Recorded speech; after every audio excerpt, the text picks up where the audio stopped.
पूज्य देवर्षि नारद जी का और वेद व्यास जी महाराज का संवाद। किम श्रेयः शास्त्र सारः कह स्वावतार प्रयोजनम। यदि भगवान सर्वसमर्थ हैं तो भगवान फिर इस धरातल पर अवतार क्यों लेते हैं? क्योंकि यदि भगवान के संकल्प मात्र से दुष्टों का विनाश हो सकता है तो संकल्प से ही इनका विनाश क्यों नहीं कर देते? जब रावण आता है तो राम जी को आना होता है, कंस आता है तो कृष्ण भगवान को आना होता है। तो जब इनके संकल्प मात्र से ही दुष्टों का विनाश हो जाना है तो फिर भगवान क्यों आते हैं और भगवान के कितने अवतार हुए? सूत जी कहते हैं, ऋषियों, मुख्य रूप से भगवान के 24 अवतार हुए हैं। बाकी तो भगवान के अनंत अवतार हैं, पर मुख्यतः 24 अवतार हैं।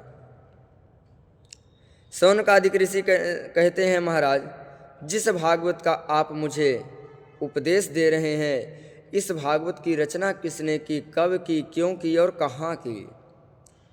तब सूत जी कहते हैं, द्वापरे समनु प्राप्ते तृतीये युग पर्यये जातः पराशराद्योगी वाशव्याम कलया हरे। सूत जी कहते हैं, ऋषियों, द्वापर के अंत में भगवान के कलावतार महर्षि वेदव्यास जी का जब प्रागट्य हुआ तो उन्होंने कलयुग के कलुषित प्राणियों पर दिव्य दृष्टि डाल करके देखा कि इन जीवों का कल्याण कैसे होगा, क्योंकि मंदः सुमंद मतयो मंद भाग्याहुपद्रुता। जो कलयुग के प्राणी होंगे उनके भाग्य भी अति मंद हैं और बुद्धि भी अति मंद है। ऐसी स्थिति में इनका कल्याण कैसे होगा?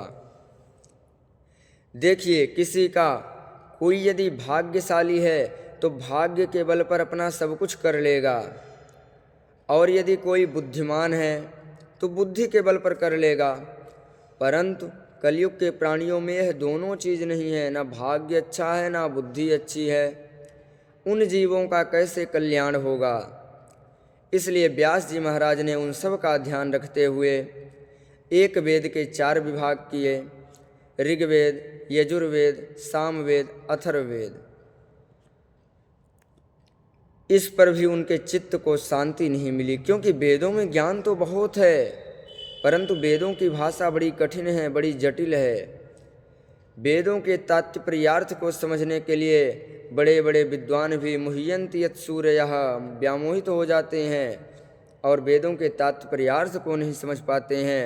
इसलिए व्यास जी महाराज ने पंचम वेद महाभारत की रचना किए कि जिनकी गति वैदिक ज्ञान में ना हो वह महाभारत का स्वाध्याय करके वैदिक ज्ञान को प्राप्त कर सकेंगे। इसलिए महाभारत की रचना हुई, परंतु फिर भी मन को संतोष नहीं हुआ। तब पुराणों की रचना करना प्रारंभ कर दिए और एक एक करके 17 पुराणों की रचना कर दिए। फिर भी मन को संतुष्टि नहीं मिली। सोच ही रहे थे कि अब क्या किया जाए कि अचानक उनके कान में ध्वनि सुनाई पड़ती है, नारायण नारायण श्रीमन्नारायण नारायण नारायण श्रीमन्नारायण नारायण नारायण। देवर्षि नारद जी अपनी वीणा पर गोविंद के गुणानुवाद गाते हुए चले आ रहे थे। प्रकट हो गए। देवर्षि नारद जी का दर्शन करते ही व्यास जी महाराज खड़े हो गए और पूजयामास विधिवन् नारदम सुरपूजितम। सुरपूजितम, बड़े बड़े देवताओं के द्वारा पूजे जाने वाले देवर्षि नारद जी का व्यास जी महाराज ने पूजन किया और आसन पर बैठाए। आसन पर जैसे ही बैठाते हैं तो नारद जी मुस्कुराते हुए कहते हैं, पाराशर्य महाभाग भवतः कच्चिदात्मना परितुष्याति शारीर आत्मा मानसैव वा। हे पाराशर नंदन व्यास जी महाराज, आपका मुख थोड़ा मलिन दिख रहा है, क्या कारण है? आपके धर्म कर्म सब व्यवस्थित तो चल रहे हैं ना? आपकी दिनचर्या में भगवत सेवा में कोई विघ्न बाधा तो उपस्थित नहीं हुआ? व्यास जी कहते हैं, नारद जी, आपने जो कुछ पूछा वह सब अच्छा है, कोई विघ्न बाधा नहीं है हमारे पूजा पाठ में। मैंने जीवों के कल्याणार्थ बड़े बड़े ग्रंथों की रचना की है, फिर भी ना जाने मेरे मन को शांति क्यों नहीं मिल रही है। अभी भी मेरा मन संतुष्ट नहीं है। अभी भी मेरे मन में, हृदय में एक आह्लाद जो होना चाहिए कि मैंने समाज के लिए कुछ किया है, उससे मेरे मन को पूर्ण संतुष्टि अभी नहीं मिल पाई है। और क्यों नहीं मिल रही है ये मैं स्वयं नहीं जानता। तब नारद जी कहते हैं, हम बताते हैं, सूत जी कहते हैं, श्री नारद उवाचा। अब नारद जी बोले, आप कभी श्रीमद् भागवत की मूल पाठ प्रति में ध्यान दीजिए। इस प्रकरण में केवल पहले नारद जी कहते हैं, परंतु अब कह रहे हैं श्री नारद उवाचा। अब श्री लगाई, पहले श्री नहीं लगाई, क्योंकि पहले केवल देवर्षि नारद जी बोल रहे थे, परंतु अब देवर्षि नारद जी बोलते हुए दिखाई पड़ रहे हैं, परंतु प्रेरणा देने वाले कौन हैं? परमात्मा भगवान प्रेरणा दे रहे हैं। तो नारद जी के भीतर बैठ करके भगवान व्यास जी का मार्गदर्शन करने के लिए आए हुए हैं, इसलिए श्री नारद उवाचा ऐसा पाठ करने में आता है। क्योंकि अब स्वयं भगवान नारद जी के माध्यम से व्यास जी को भागवत का उपदेश दे रहे हैं। भागवत का मतलब, भागवत का अर्थ क्या है? भागवता प्रोक्तम भागवतम, जो भगवान ने कहा है वही है भागवत। भगवान ने ही ब्रह्मा जी के भीतर से नारद जी को कहा, फिर नारद जी के भीतर से व्यास जी को कहा, फिर व्यास जी के भीतर से भगवान ने ही श्री सुखदेव जी को कहा, फिर सुखदेव जी के भीतर बैठकर भगवान ने ही राजा परीक्षित जी को कहा, तत्राभवद भगवान व्यास पुत्रो।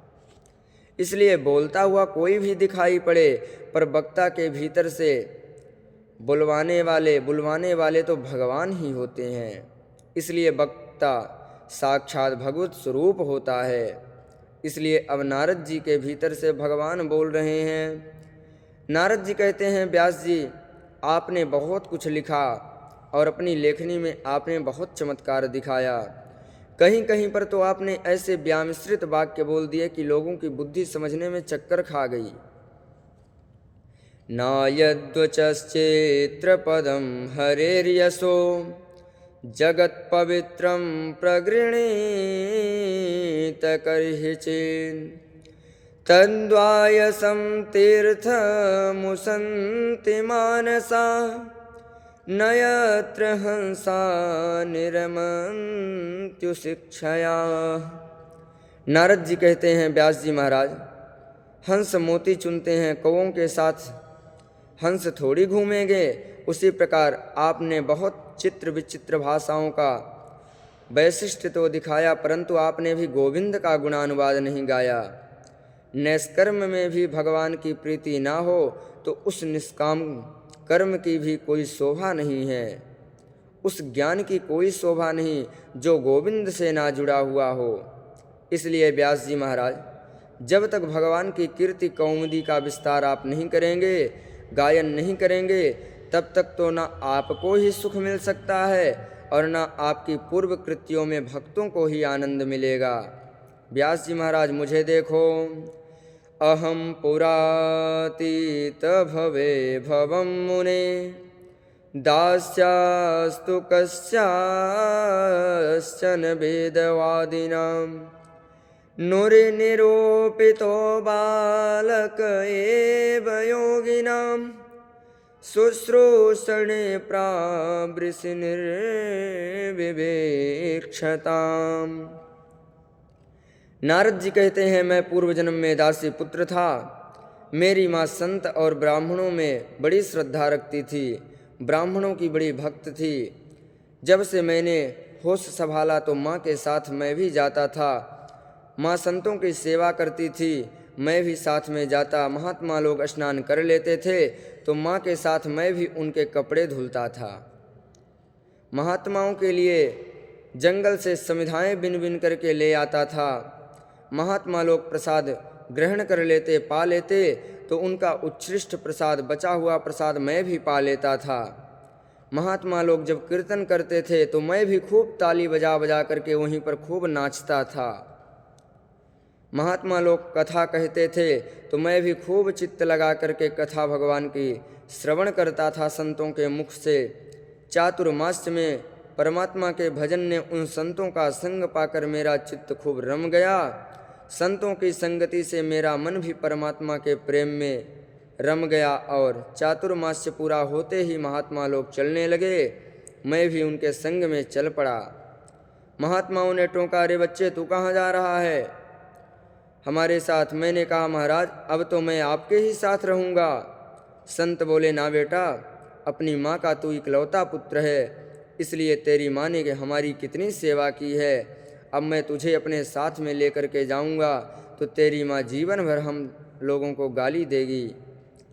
या तो तुम अपनी माँ की आज्ञा लेकर के आओ तो मुझे ले चलने में कोई आपत्ति नहीं है, अपने साथ में तुम्हें रख लेंगे। और माँ की यदि आज्ञा नहीं है तो माता जी जब पधार जाएं तब मेरे पास आ जाना। जब तक माँ की सेवा करो हम तुम्हें मंत्र दे देते हैं, घर में ही बैठ कर के खूब मंत्र का जप करो, संकीर्तन करो। नारद जी कहते हैं, व्यास जी मैं जानता था कि मेरी माँ कभी आज्ञा नहीं देगी कि वन में चला जा, घर छोड़ दे।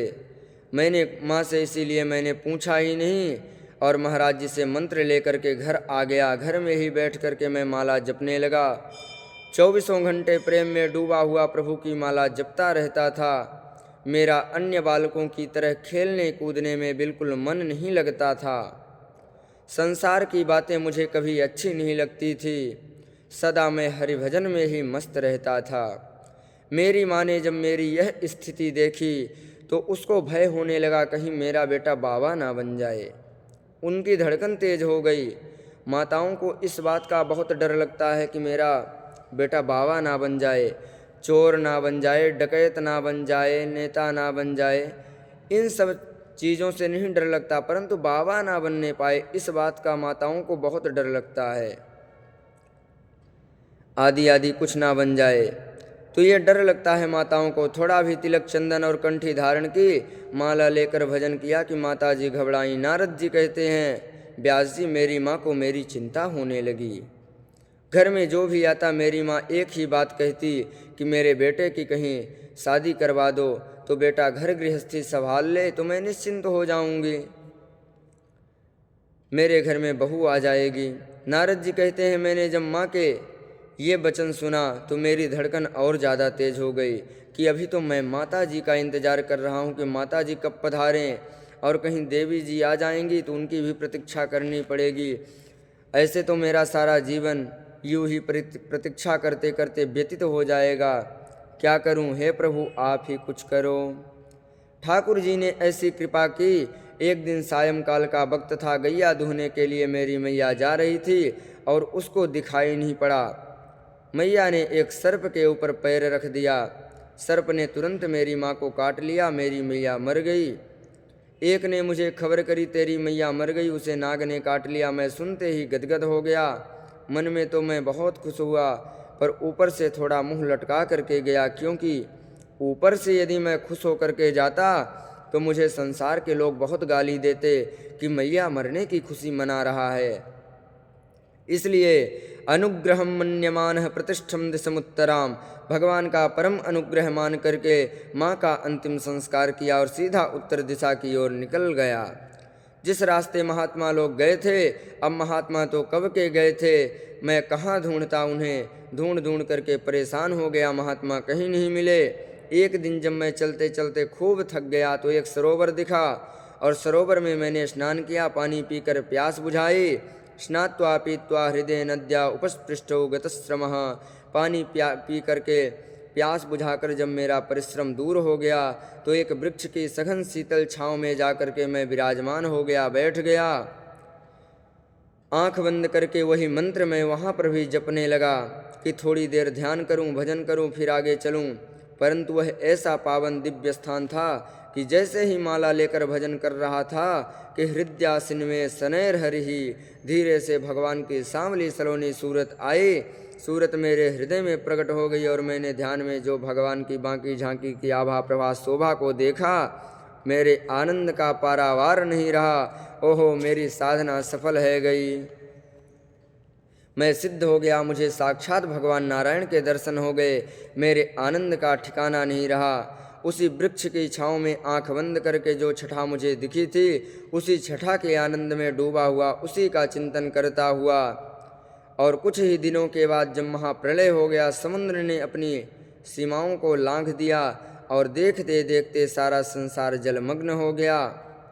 सारा संसार परमात्मा के उदर में विलीन हो गया। और जब उस परमात्मा ने पुनः इस संसार का सृजन किया, तो उस दासी पुत्र नारद को अब की बार सृष्टि में ब्रह्मा का पुत्र बना करके पैदा किया। व्यास जी महाराज कहाँ दासी पुत्र नारद और कहाँ आज ब्रह्म पुत्र नारद बन गया।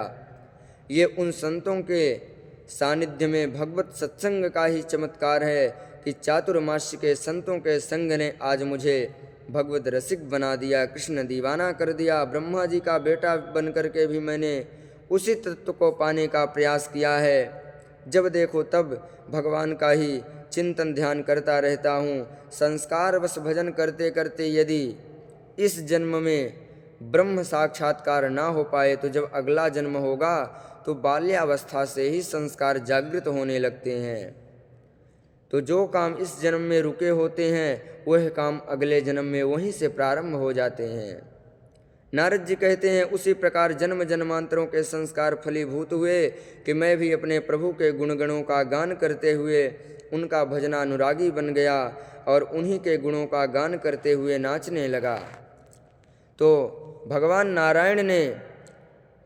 नारायण के सामने मैं ऐसा ठुमुक ठुमुक करके नाच नाच करके मैंने संकीर्तन किया कि प्रभु मेरे संकीर्तन से प्रसन्न हो गए, खुश हो गए, और इतने प्रसन्न हो गए कि मुझे अपनी वीणा प्रदान कर दिए और कहा कि बेटा इस वीणा पर मेरे गीतों का गायन करना, नाम का संकीर्तन करना और जगत में विचरण करना और मेरे नाम की महिमा का प्रचार प्रसार करते रहना।